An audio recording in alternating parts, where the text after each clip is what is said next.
Well, hello and welcome to another edition of Be Still My Soul. It's wonderful to be back and look at another psalm. We are looking at Psalm 3 today. Psalm 3, which we've titled Facing a New Day and New Troubles. In this psalm, David is fleeing for his life from his son Absalom. You can read what happened in 2 Samuel 15. The seeds of the problem were David's fault. You see, David wanted Absalom's love, as parents often want their children's love. And he wanted it so much that he didn't correct Absalom, his son, after Absalom killed Amnon, his elder brother. And as a result, Absalom had joined the ranks of the scoundrels of Psalm 2 and was set on unseating his father as king of Israel. He wanted to take his father's place and had gathered an army around him in order to do that. David had to flee from Jerusalem, away from his son. He spent the evening in the wilderness. The following morning, what did he do? Well, he prayed. David's response to trouble was to pray. You know, the way we slug through trouble, the way we get through the difficulties of life is through prayer. See, trouble triggers prayer, and prayer is the response to trouble. You know, when the chips are down, when life is tough, when we don't know what to do, when we are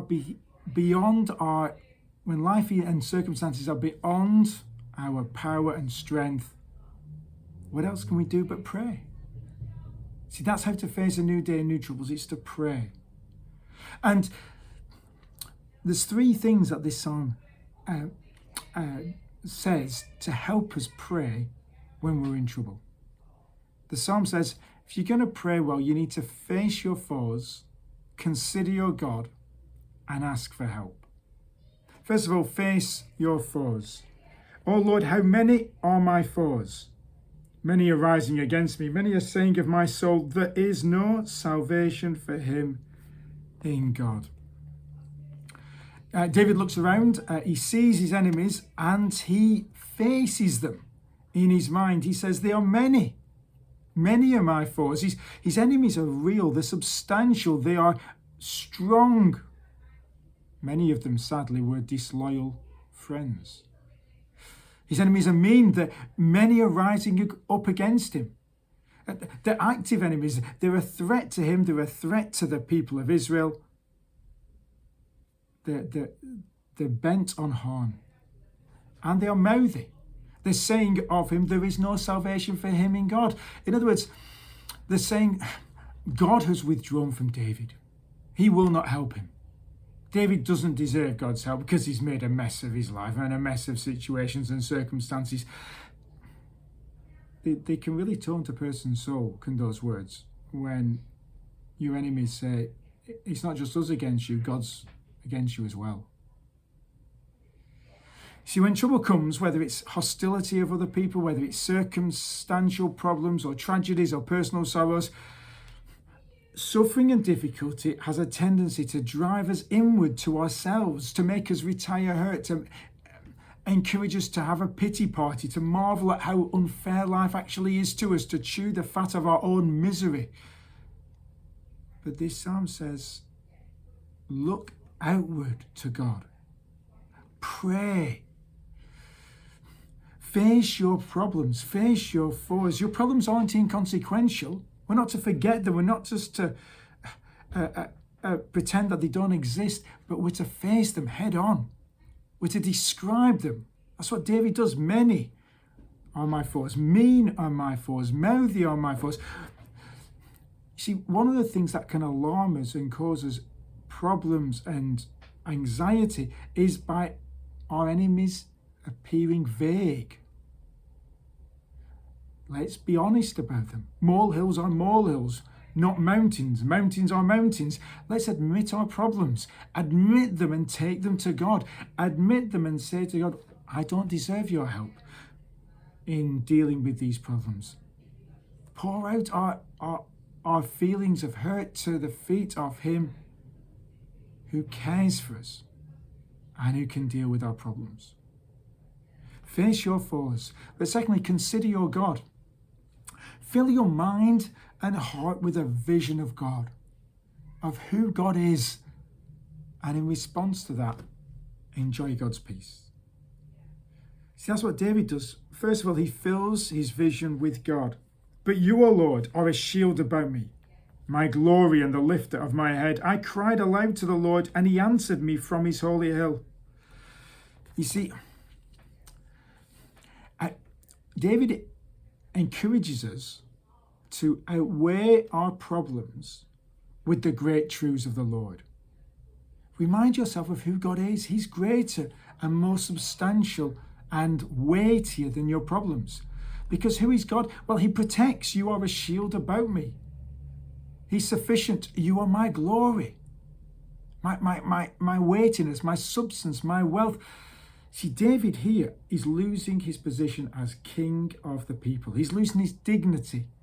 He's losing his place. He's lost his son's love, and he's lost the praise of the people. Troubles often show us, don't they, that those things which we find our worth in, our security in, can't help us. They're actually weightless. See, David is losing his glory, but reminds himself that his true glory is found in God. Losing reputation, but my reputation, my self is bound up in God himself. But God also restores. You are the lifter of my head. You restore my position. You restore my life. You turn away from dejection to hope in God. And God is accessible. It's amazing, isn't it, that the God who created the heavens and the earth is accessible to us. I cried aloud to the Lord, and he answered me from his holy hill. God answers prayer. God answers desperate prayer. You see, David has left God's holy hill and gone into the wilderness, and yet God, who dwells on the holy hill, still hears David's prayer. God is in heaven, and yet he still hears the prayers of you and me when we're in trouble. In times of trouble, remind yourself of who your God is, what he's like. Fill your mind, fill your heart with the character of God. And in response, enjoy God's peace.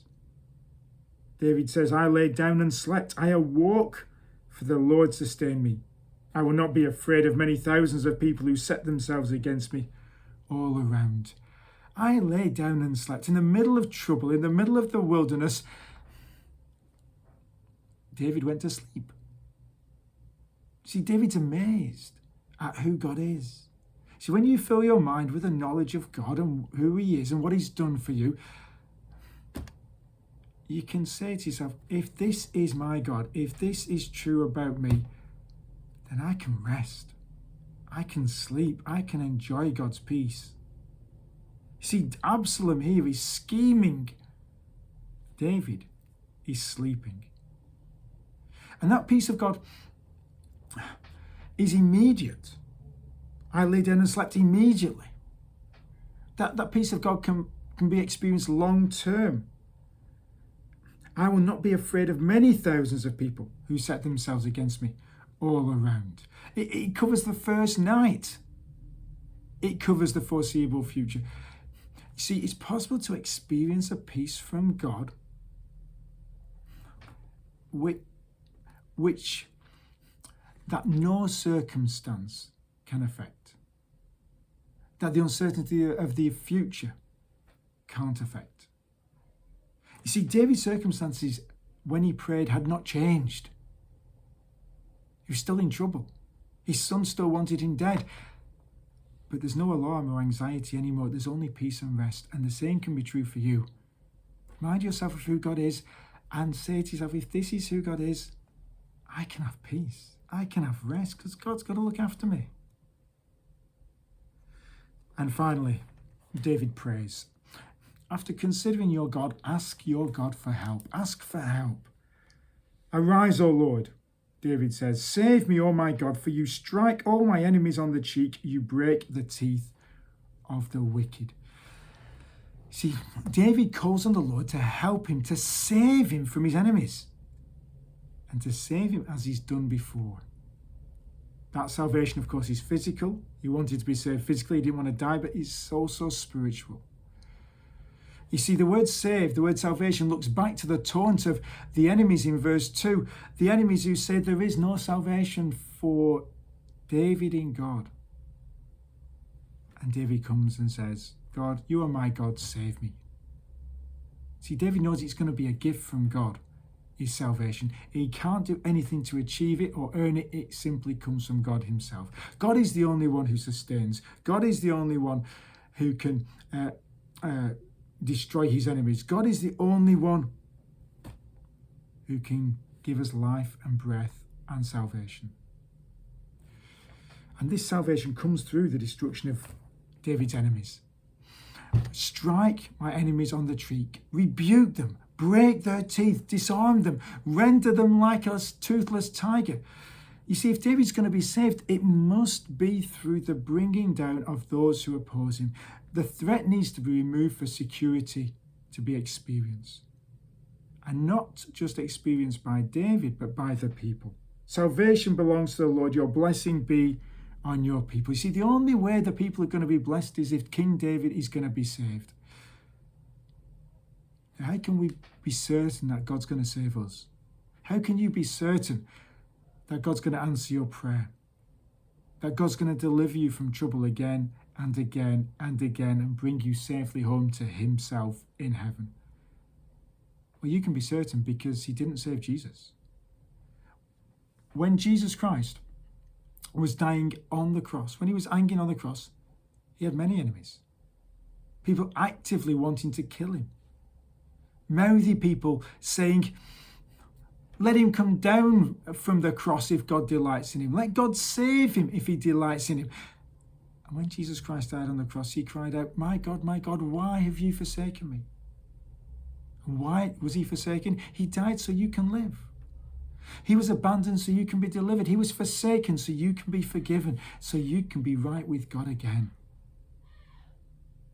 So you can say, in whatever circumstance and situation you're in, that God will never leave you or forsake you, that God will be with you and protect you, and that God will bring you home to heaven. That's how to face a new day and new troubles. Thank you so much for watching. God bless.